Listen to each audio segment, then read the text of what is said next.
नमस्कार। संसार किसी को भी एक तरफ से नहीं चलने देता, इसका नाम दुनिया है। ये दोनों ही बात बोलता है, एक अच्छा कहेगा दूसरा बुरा कहेगा। अब किसकी बात माने हमको चाहिए, हमें अपनी मस्ती में रहना चाहिए। दुनिया है, अपनी मस्ती में चलो, गलत करो मत, किसी का हित करो मत। अपने को कोई अच्छा बुरा बोलने दो, वो उसकी मती है। मौज में रहो, थोड़े दिन का जीवन है, मस्त रहो यार। कौन क्या कहता है इस बात पे नहीं। भगवान का चिंतन करो, अच्छे कर्म करो, परोपकार करो और छोड़ दो। जो मनावे संसार तुम्हें भला कहे या बुरा कहे, उसकी मती, हम अपनी मस्ती में। हर चीज सफाई भी नहीं देनी चाहिए, हम अपनी सफाई देने लग जाते, फिर परेशान हो जाएंगे, संसार चलने ही नहीं देगा यदि इसके अनुसार चलो तो। अब वो अगर गलत आचरणों में जाता है तो निंदा होती है, अच्छे आचरण करते तो उपहास करते कि बड़े भगत बने, तिलक लगाते, कंठी माला पहनते, नाम जपने, अब तो भाई बड़े भगत हैं, और उसका ऐसा उपहास करते को बेचारा भजन करने में भी शर्मा जाए। तो हमें संसार की बात नहीं देखनी, हमें अपनी मस्ती में चलना है।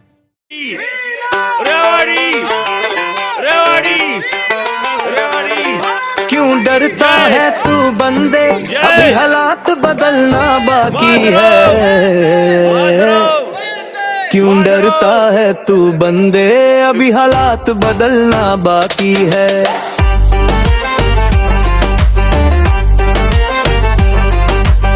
झांक ले तू एक दफा बस दिल से अपने दिल के अंदर, झांक ले तू एक दफा बस दिल से अपने दिल के अंदर।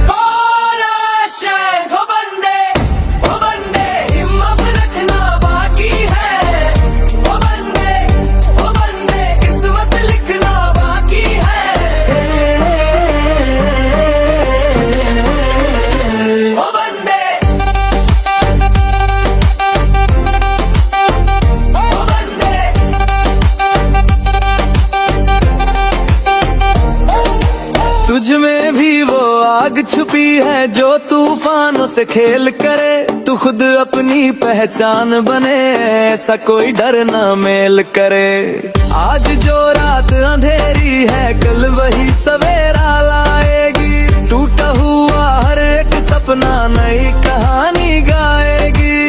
तुझ में भी वो बात है, तेरी भी औकात है। तुझ में भी वो बात है, तेरी भी औकात है। क्यों डरता है तू बंदे, अभी हालात बदलना बाकी है।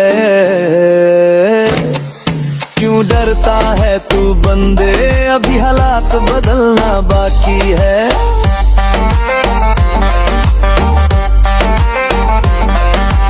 आँख तेरी गम से क्यों नम है, वक्त की चाल को समझ जरा। एक पल में रुख बदलते हैं पूरब पश्चिम की हवाएं भला। आज जो धरती बंजर लगती, कल वही सोना उगेगी। सब्र रख मेरे हम सफर, तेरी किस्मत मुस्काएगी।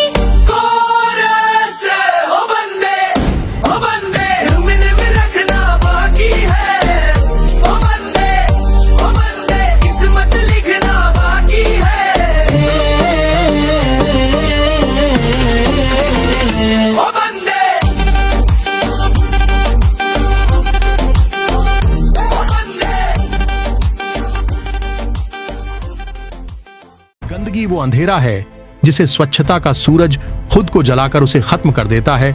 सोलहराही तालाब से निकल रही गूंज ने यह साबित कर दिया। 22 मार्च रविवार को रेवाड़ी के ऐतिहासिक सोलहराही तालाब पर लगातार दूसरी बार चली सफाई क्रांति ने अपने 74वें चरण में इसकी रग रग में बिखरी गंदगी के साम्राज्यवाद को खत्म कर दिया। ऐसा लग रहा था कि यह तालाब अपने जन्म के बाद पहली बार खिलखिलाता नजर आ रहा हो। गंदगी ने किस कदर चारों तरफ कहर ढाया हुआ था, इसका अंदाजा इस बात से लगाया जा सकता है कि इसके कुछ हिस्सों को कूड़ा घर तक बना दिया गया था। सफाई क्रांति की कमान सूत्रधार रेवाड़ी विधायक लक्ष्मण सिंह यादव ने बखूबी संभाली हुई थी।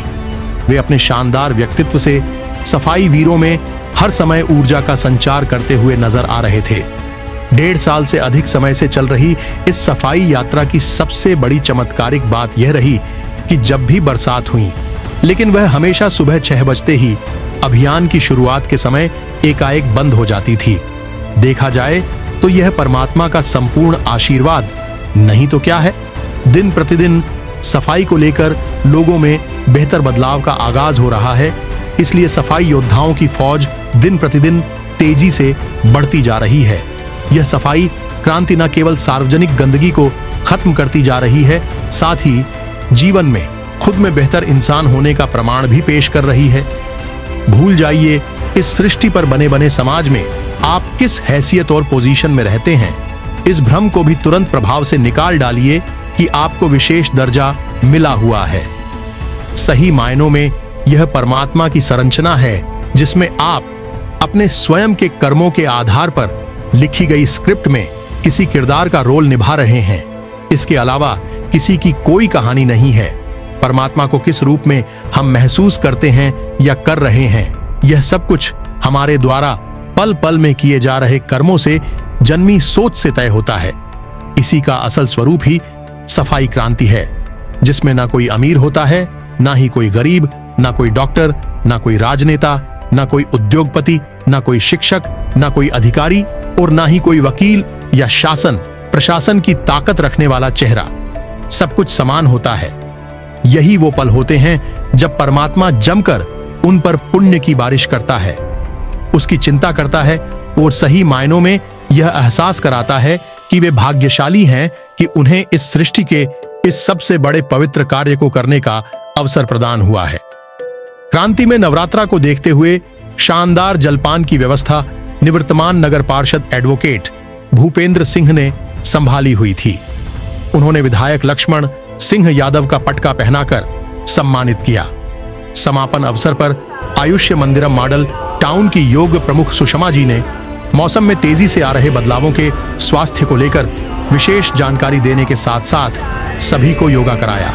इसके उपरांत सेक्टर 1 की तरफ से प्रधान रविंद्र यादव, एलएन गुप्ता की तरफ से इस ऐतिहासिक धरोहर पर शिक्षाविद रामतीर्थ जी ने हवन का आयोजन किया।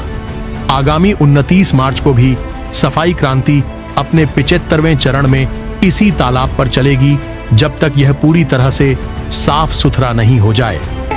अब जो ये वीडियो बनाने का उद्देश्य सिर्फ इतना था कि आपको बताना चाह रहे 6:30 बजे से ऊपर से का समय हो चुका, लगातार दूसरी बार हम लोग आ रहे हैं और सबको सब पता है कि सफाई क्रांति सोलारे तालाब पर दोबारा चलेगी। 74वीं हमारी सफाई क्रांति।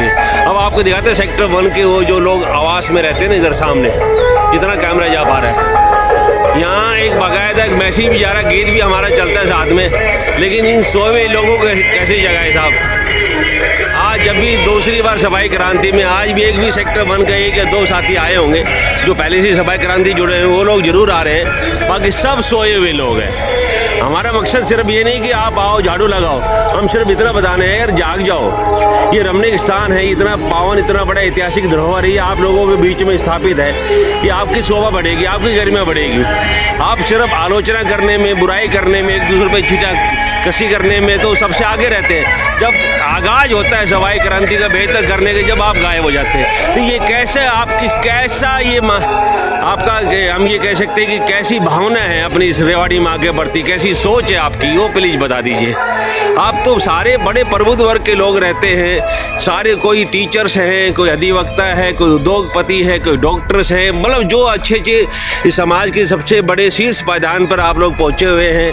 आपकी हर एक बात को सुना जाता है, लेकिन जब जमीन पर हकीकत में आते तो स्थिति एकदम उल्टी मिलती है। तो ये हम आलोचना नहीं करना चाहते, लेकिन अंदर से दर्द निकलता है साहब। हम तो चले जाएंगे 2, 3, 4 अभियान चलाने के बाद साफ सुथरा करके, उसके बाद आपको तो यहाँ रहना है ना, आपको तो यहाँ रहना है ना। उसके बाद फिर यहाँ फिर वो लोग गंदगी फैला जाएंगे। गंदगी फैलाने वाले कौन लोग हैं? को बाहर से कोई ऐसे लोग तो आते नहीं है, आसपास के लोग हैं, उसको भी आप लोग नहीं रोक पाते, कुछ कह नहीं पाते, तो कैसे हमारा समाज बदलेगा?